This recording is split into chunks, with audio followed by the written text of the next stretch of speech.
વાત કરીએ મહત્વના સમાચાર વિશે જે રાજકોટથી પ્રાપ્ત થઈ રહ્યા છે। રાજકોટ શહેરની સિવિલ હોસ્પિટલ ફરી એક વખત વિવાદોના વમળમાં ફસાઈ છે।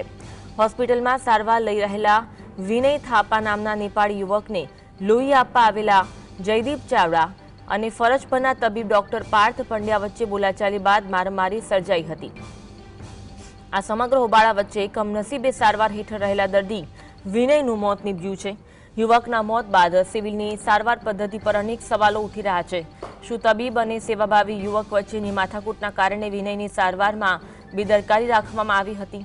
ભૂતકાળમાં પણ અનેકવાર ડોક્ટરોના ગેરવર્તનને લીધે વિવાદમાં રહેલી સિવિલ હોસ્પિટલ દર વખતે તપાસ સમિતિ રચે છે, પરંતુ તેના પરિણામો ક્યારેય જાહેર થતા નથી। આ તમામ આક્ષેપો અને બબાલ વચ્ચે એક નિર્દોષ દર્દીએ જીવ ગુમાવ્યો છે, જેને તંત્રની કામગીરી સામે મોટા પ્રશ્નાર્થ ચિહ્નો ઊભા કર્યા છે।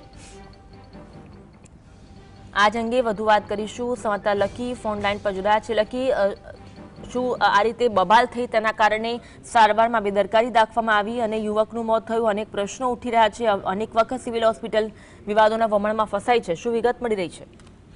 આપને જણાવ્યું કે રાજકોટમાં ગત 28 ડિસેમ્બરના રોજ આ સમગ્ર મામલો છે તે પ્રકાશમાં આવ્યો હતો, જેમાં જે એક સીસીટીવી ફૂટેજ છે તે સામે આવ્યા હતા। તેમાં એક શખ્સ છે તે એક ડોક્ટરને જે માર મારતો જોવા મળે છે।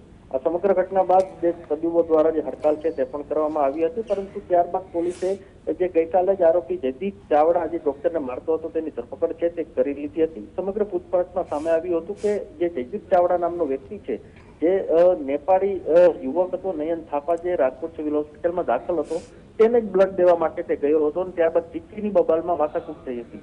આ ડોક્ટર અને જયદીપ ચાવડા બંનેની વચ્ચેની બબાલમાં જે નિર્દોષ વ્યક્તિ જે નયન થાપા છે તે સારવારમાં હતો, નેપાળી યુવાન, તેનું જે ગતરોજ મૃત્યુ નીપજ્યું છે।